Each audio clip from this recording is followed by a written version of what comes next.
Bonjour tout le monde, je suis de retour. Je vous souhaite déjà une très bonne année 2013 et j'espère que vous avez passé de merveilleuses fêtes. Alors moi vous m'avez beaucoup manqué, je sais pas vous, mais moi ça me fut vraiment long de pas faire de vidéo. Mais voilà, je suis de retour et je commence par un In My Mailbox sur ce mois de décembre et qui reprendra donc également les achats de Noël. Alors j'ai beaucoup de choses à vous présenter, donc je commence tout de suite avec les poches. Donc il y a d'abord l'intégrale de Winterheim de Fabrice Collin publiée aux éditions J'ai lu, que j'ai déjà lu, donc c'est une trilogie. Et elle sort, ce livre sort aujourd'hui même, donc le 2 janvier. C'est une saga fantasy assez classique, un petit peu naïve par moment. On suit en fait un jeune homme qui s'appelle Janès, qui est vraiment le héros type. Donc voilà, il sait pas... voilà, il a été adopté, il sait pas vraiment qui sont ses parents, il a un grand rôle à jouer dans ce monde mais il sait pas trop encore comment se positionner, donc ce sont des éléments qui font dire que c'est assez classique quand même, mais il y a un petit charme derrière et surtout ce qui est intéressant dans ce livre c'est qu'il y a, c'est que l'auteur y incorpore toute la mythologie nordique, donc ça c'est pas mal du tout. Je vous en dis plus dans la chronique qui devrait arriver demain et dans le prochain c'est lundi que lisez-vous. Alors deuxième livre, il s'agit de Noël quel bonheur, 13 nouvelles affreusement croustillantes d'un collectif publié aux éditions Armand Collin. Une lecture que j'ai également déjà lue. Donc c'est un recueil de nouvelles quoi, sur le thème de Noël.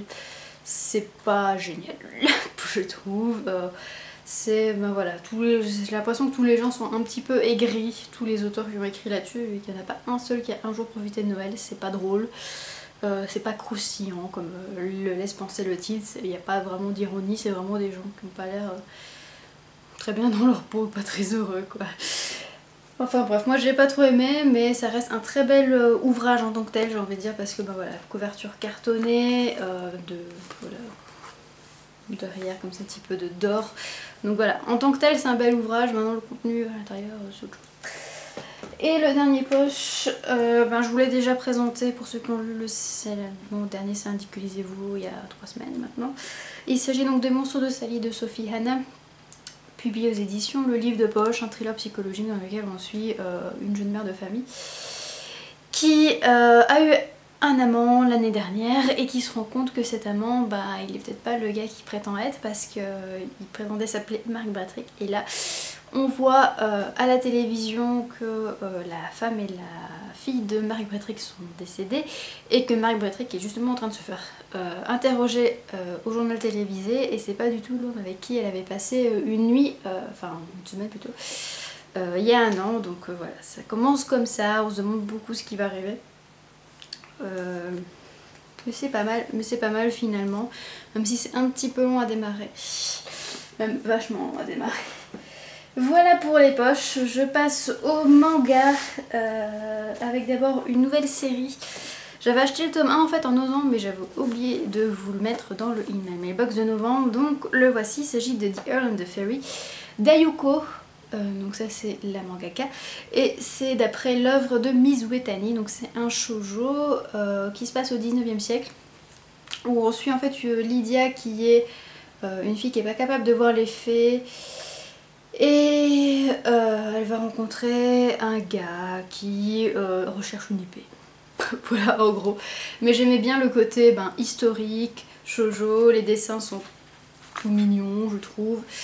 Donc voilà, c'est pour ça que je le prends, et c'est surtout que c'est une série très courte vu qu'elle est en 4 tomes, et j'ai pris donc ce mois-ci le deuxième tome de The Earl and the Fairy. Voilà, les tomes 3 et 4 devraient arriver rapidement dans l'année.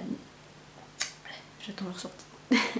Alors, suite de manga maintenant avec Princesse Jellyfish, le tome 6 aux éditions Delcourt d'Akiko Higashimura. Je l'ai déjà lu, je vous en ai déjà parlé dans C'est lundi que lisez-vous. Voilà, toujours une série très drôle, très rafraîchissante à lire. Et également ensuite il y a Bonne Nuit Poun Poun, le tome 5 d'Inyo Asano, un tome vachement intéressant qui est très différent de ce qu'on a pu voir auparavant vu qu'on est voilà, Poun Poun a grandi, en fait il est au lycée, il commence à être un ado et donc il a changé de comportement. Mais c'est intéressant. C'est intéressant, ça ne veut pas dire c'est mieux ça. Voilà. Alors ensuite également il y a le Chobits, ils ont sorti donc les 2 derniers volumes doubles, donc le tome 3 de Clamp évidemment le manga, publié chez Pika, et le tome 4. Donc voilà, saga terminée. Donc vu qu'à la base il y a 8 tomes et que c'est des tomes doubles ici, donc il y en a 4, donc je vais pouvoir me lancer quand je veux, je pourrais tous les lire d'un coup si j'en ai l'envie.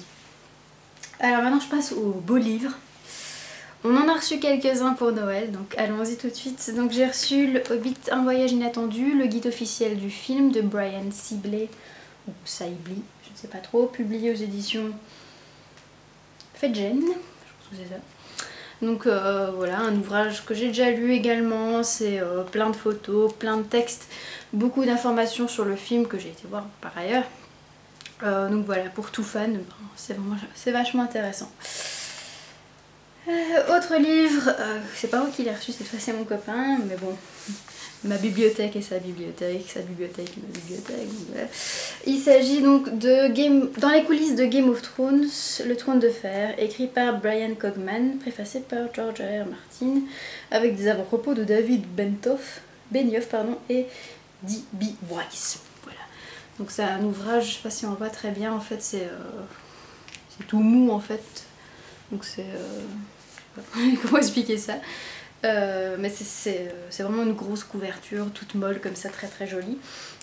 Et ben c'est un peu comme le Hobbit, donc il y a plein d'images, plein de descriptions sur les personnages et sur ce qu'ils ont fait donc, de cette série télévisée adaptée du Trône de Fer. C'est publié aux éditions Huggin and Munin. Super beau livre. Alors en BD, j'ai offert à mon copain les 2 tomes, ou les 2 premiers tomes, je sais pas trop s'il y en aura après, de Conquistador, de Dufaux et Xavier. Donc c'est une BD qui parle des conquistadors espagnols en Amérique du Sud, donc ça se passe à Tenochtitlan. Ils cherchaient le trésor des Aztèques, ils ignoraient que le gardien veillait. C'est publié aux éditions Glénat.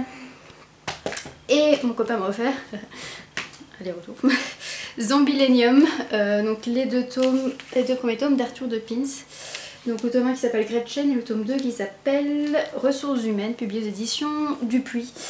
À ce propos, j'avais demandé en fait ce livre à mes parents pour Noël et mon père m'a dit que le libraire affirmait qu'il était en rupture de stock. Et donc c'est pour ça que on a été le chercher avec mon copain donc, par la suite à la FNAC quand je suis revenue chez moi.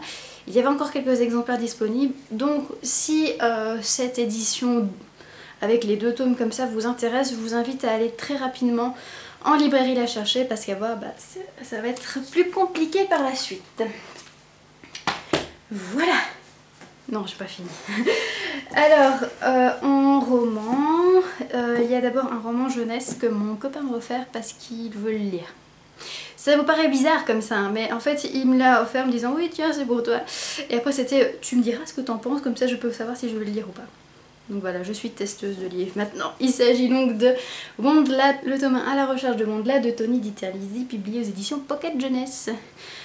J'adore la couverture, comme vous pouvez voir c'est une jeune fille, et puis il y a un robot et une sorte d'être reptilien comme ça. Ça donne envie je trouve. Et surtout ce qui donne hyper envie c'est que dans ce livre les débuts de chapitre c'est des dessins, comme ça. C'est un début de chapitre, un autre. Hop. C'est super hein. Enfin, sinon c'est des livres, enfin sinon c'est du texte normal quand même. J'adore ce genre de truc. Voilà.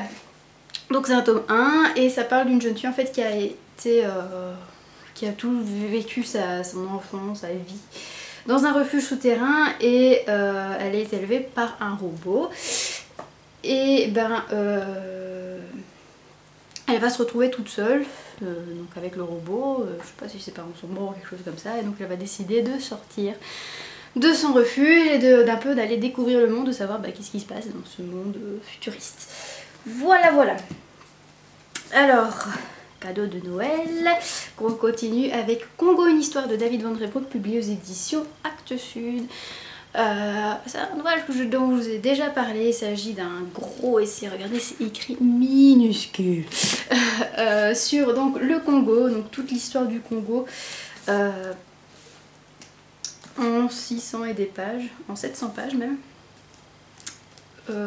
Donc toute l'histoire de ce pays qu'on connaît finalement assez peu et qu'on connaît surtout qu'avec avec un biais, vu que si vous ne savez pas, le Congo, c'est-à-dire l'ancien Zaïre, hein, maintenant c'est la RDC Congo, était une ancienne colonie belge, et donc en Belgique on a un point de vue de colonisateur sur ce pays, et donc l'auteur a voulu se dépatouiller de ça, donc il y a les avis à la fois des Congolais, des Belges, de tout le monde sur l'histoire de ce pays. J'ai hâte de le commencer franchement parce que c'est un gros succès en Flandre, donc dans la partie néerlandophone du pays. Alors on continue avec Le dernier homme de la tour d'Aravi Nadiga, publié aux éditions Buchet-Chastel. Pourquoi je commence tout de suite à m'emballer là en allant super vite.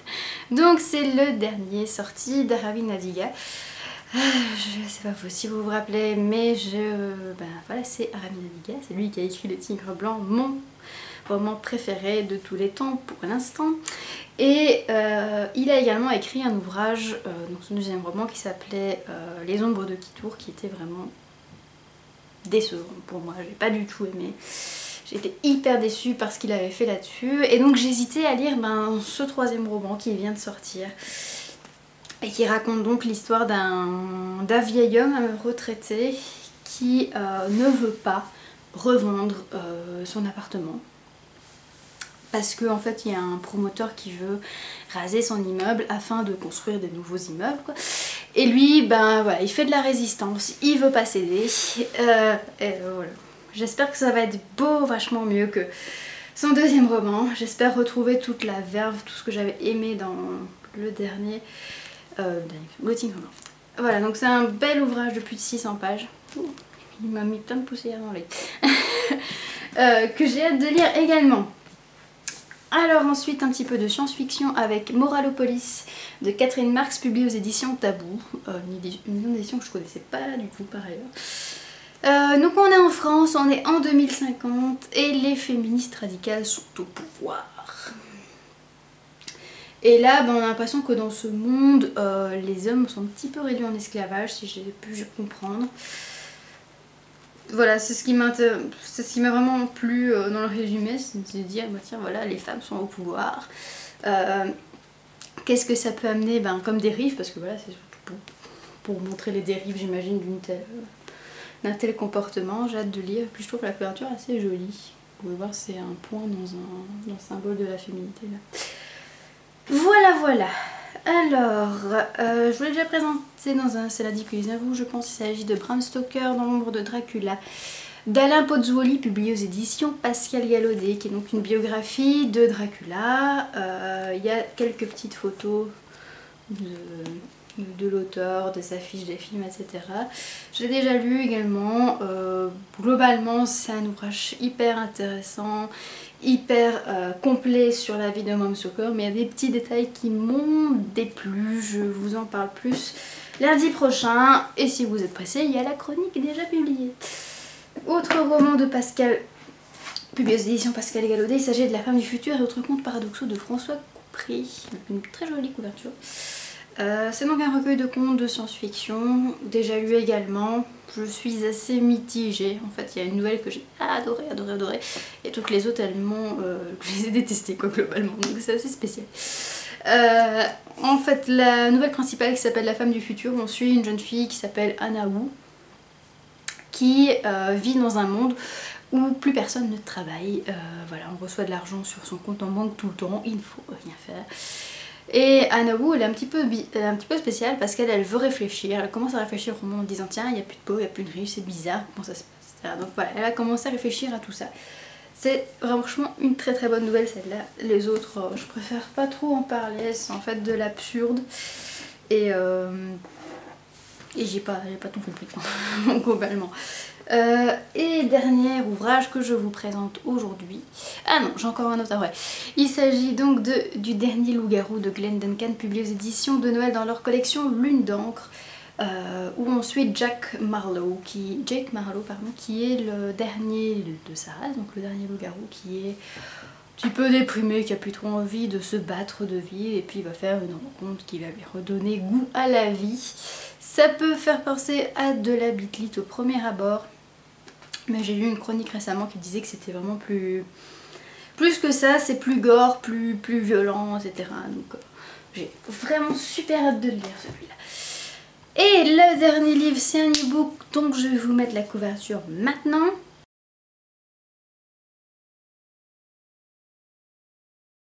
Voilà, vous avez bien vu. Donc il s'agit du cycle des centaures, le tome 1, La Terre des centaures de A. Garance, publié aux éditions Booksmaker, qui est une maison d'édition pure player, donc qui publie qu'en numérique. C'est un ouvrage fantasy, d'aventure, on va dire, avec des centaures, donc j'aime bien les centaures, j'ai hâte de lire. Donc qui peut être lu à partir de 13 ans, donc c'est de la jeunesse. J'espère également que ça va me plaire. Voilà, voilà. C'est tout pour ce Inman Mailbox. Il était bien rempli tout de même. Il y avait 22 livres. Je reviens très rapidement vers vous avec les meilleures lectures de 2012 et les pires lectures de 2012. Je ferai pas mal de vidéos, au moins 5-6 je pense, pour vous présenter tout ça parce que j'ai beaucoup de choses à dire. Donc je vous retrouve, je pense que j'en commencerai une demain. Donc je vous retrouve tout bientôt et je vous souhaite encore une très bonne année 2013. Ciao!